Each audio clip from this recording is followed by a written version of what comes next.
ছাত্র অধিকার পরিষদ নড়াইলের পক্ষ থেকে সিঙ্গিয়া মাধ্যমিক বালিকা বিদ্যালয় মাঠ প্রাঙ্গণে গত 12/12/2024 সালে একটি ফুটবল টুর্নামেন্টের আয়োজন করা হয়।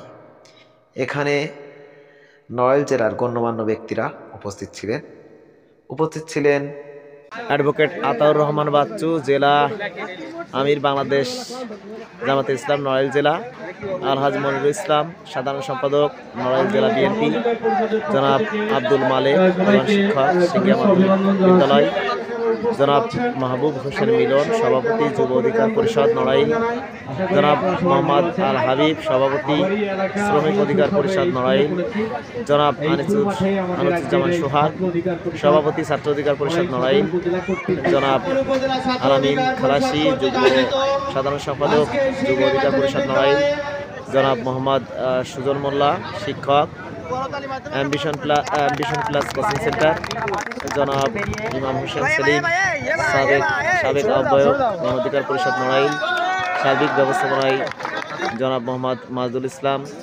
সভাপতি ছাত্র অধিকার পরিষদ নড়াইল সদর উপজেলা শাখা। এই খেলাটি রাতে অনুষ্ঠিত হয়। 8 দলীয় এই ফুটবল টুর্নামেন্টে হয় নড়াইল জেলা টিম। খুলনা ফুটবল একাদশ জয়লাভ করে। খেলা শেষে গণ অধিকার পরিষদ ও ছাত্র অধিকার পরিষদের নেতা কর্মীবৃন্দ বিজয়ীদের মধ্যে পুরস্কার তুলে ধরে।